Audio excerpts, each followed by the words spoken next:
आज हम चर्चा करेंगे सिंप्लीफिकेशन यानी सरलीकरण क्या होता है। आइए इसे एक उदाहरण से समझते हैं। यहाँ पे एक प्रश्न है 12 divided by 2 multiply by 3 plus 2 minus 1। इसे सॉल्व करके देखते हैं। सबसे पहले हम क्या करते हैं, डिवीजन करते हैं। आगे हम देखेंगे क्या है इसका रूल। तो सबसे पहले इसको डिवाइड करेंगे। 2 से 6 को डिवाइड करें, 12 को डिवाइड करेंगे और डिवाइड करने पर हमें क्या मिलेगा, 6 मिलेगा।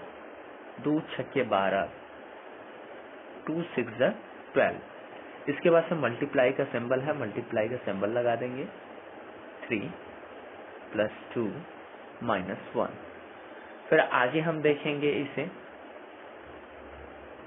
और फिर हम मल्टीप्लाई करेंगे। जैसा कि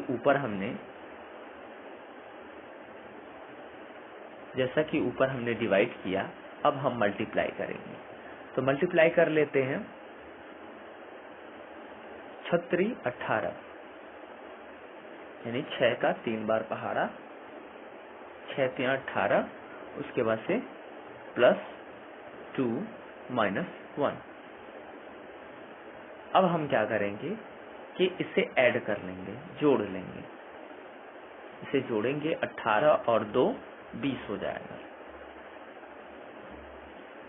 और माइनस 1। और अंततः क्या करेंगे, इसे सब्ट्रैक्ट कर देंगे, घटा लेंगे हम। और हमारे पास बचेगा 19, जो इस प्रश्न का उत्तर है। हमने एक साधारण प्रश्न से ये समझा कि सबसे पहले हम डिवाइड करेंगे, सबसे पहले हम डिवाइड करेंगे, फिर मल्टीप्लाई करेंगे, फिर ऐड करेंगे और सबसे लास्ट में सब्ट्रैक्ट कर देंगे, घटा देंगे। इस साधारण प्रश्न से थोड़ा बहुत आपको समझ में आया होगा। चलिए सिंबल के जो स्पेलिंग्स हैं उनको हम देख लेते हैं। तो यहाँ पे ये डिवाइड का सिंबल है, जिसे हम डिवीजन भी कहते हैं, और ये हमारा मल्टीप्लाई का सिंबल है, जिसे हम मल्टीप्लिकेशन कहते हैं। ये हमारा ऐड का सिंबल है, जोड़ का, जिसे हम एडिशन कहते हैं। और ये हमारा माइनस यानी सब्ट्रैक्शन का सिंबल है, जिसे हम घटाना कहते हैं। तो क्रमशः यहाँ पे हमारे 4 चिन्ह हैं, भाग, गुणा, जोड़ और घटाना, जिन्हें हम अंग्रेजी में क्रमशः division, multiplication, addition and subtraction बोलते हैं। अब हम भाग से संबंधित कुछ नियमों को जान लेते हैं। यहाँ पे एक प्रश्न है 25/3 यानी 25 डिवाइडेड बाई 3। इस नंबर को हम कैसे लिखते हैं, इस फॉर्म में लिख लेते हैं। इस फॉर्म में हम लोग लिख लेते हैं। कैसे, इसको देख लेते हैं। इसमें हमेशा हम क्या करते हैं कि जो पहला नंबर आगे आता है उसे हमेशा ही ऊपर लिखते हैं, और जो नंबर बाद में या लास्ट में आता है वो हमेशा नीचे लिखा जाता है। आगे चलते हैं हम। इसे एक विधि द्वारा और लिखा जा सकता है। वो विधि ये है कि जो हमेशा हर होता है वो बाहर रहता है।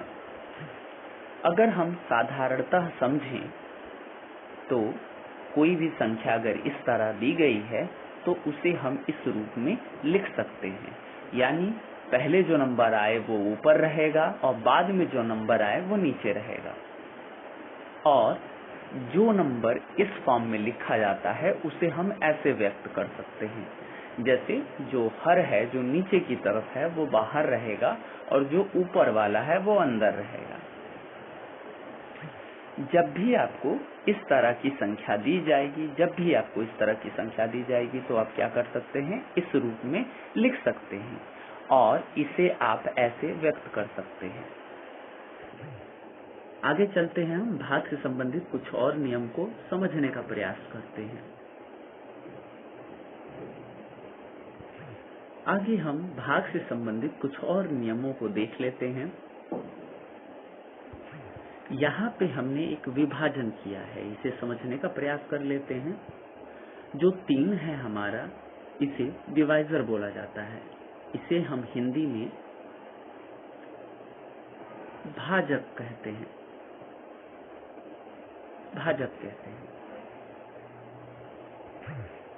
25 जो संख्या है वो हमारा डिवाइडेंट यानी भाज्य है। भाज्य का अर्थ जो कटने वाला हो, भाज्य है।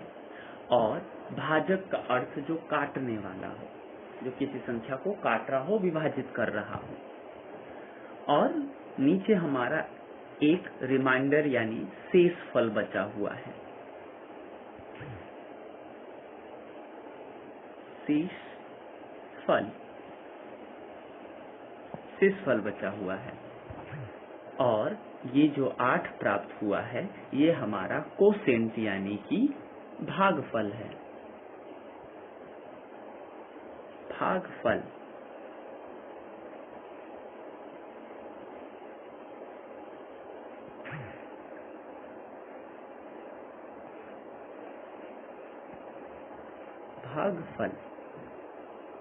तो इस प्रकार आपने समझ लिया, डिवाइजर यानी भाजक, डिवाइडेंट यानी भाज्य, कोसेंट यानी भागफल और रिमाइंडर यानी शेषफल।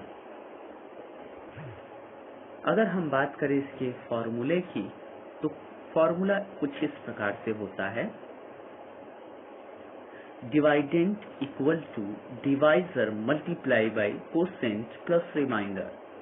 यानी कि हिंदी में बात करें तो भाज्य बराबर भाजक गुणे भागफल और उसके साथ प्लस शेषफल।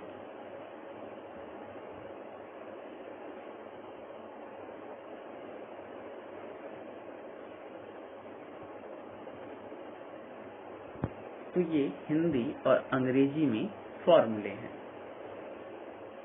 जिसे आप अच्छी तरह समझ गए होंगे।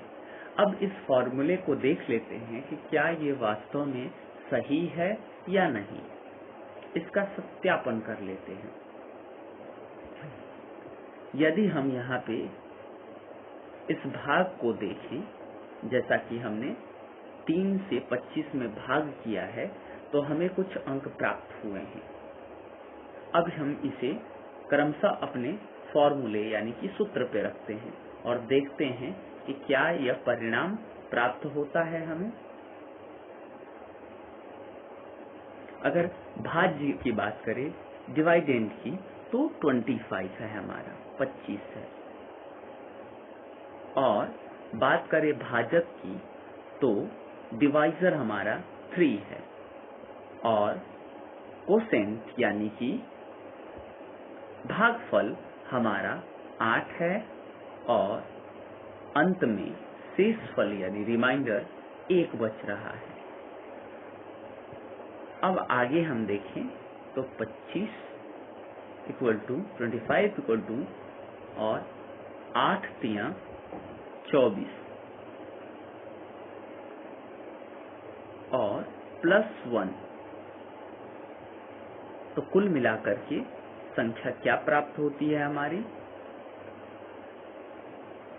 25 इक्वल टू 25, यानी दोनों पक्ष, दायां पक्ष बराबर बायां पक्ष दोनों बराबर आ रहे हैं।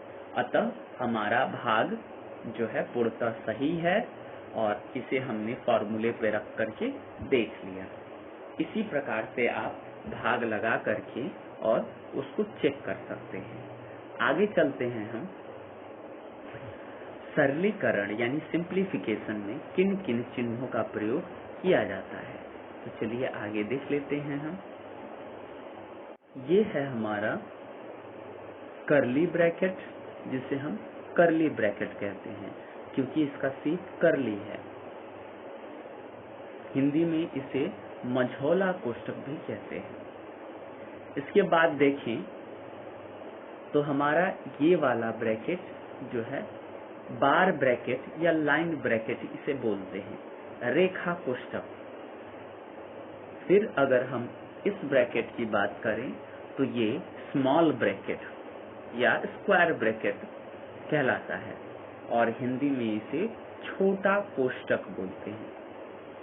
और अंत में जो दिखाई दे रहा है इसे बिग ब्रैकेट या बड़ा कोष्ठक हम कहते हैं। तो ये हमारे कोष्ठकों की पहचान हो गई, जिसे हम अंग्रेजी में ब्रैकेट कहते हैं। तो अगर सीक्वेंस में नाम लें तो big bracket, curly bracket, small bracket and bar bracket या लाइन ब्रैकेट। हिंदी में बड़ा कोष्ठक, मझौला कोष्ठक, छोटा कोष्ठक और रेखा कोष्ठक क्रमशः इनके नाम हैं।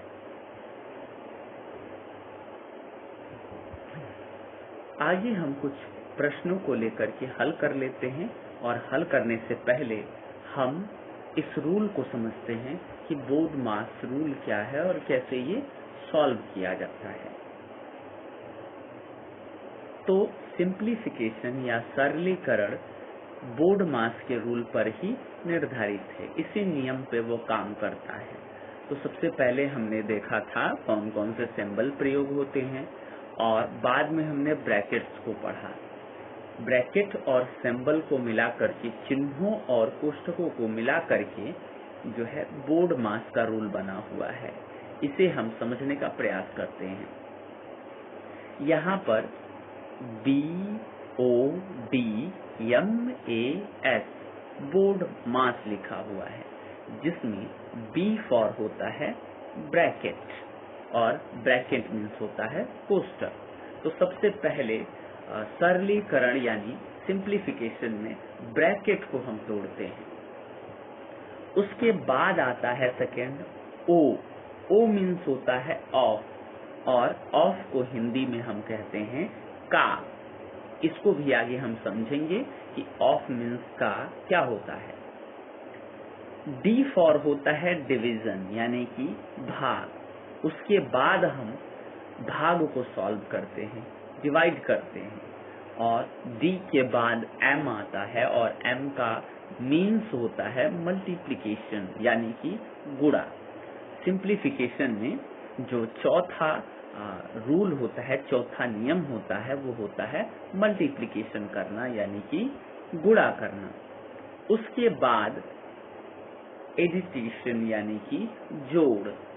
फिर हम गुणे के बाद जोड़ करते हैं, ऐड करते हैं और सबसे अंत में क्या करते हैं, सब्ट्रैक्शन करते हैं यानी घटाना कहते हैं।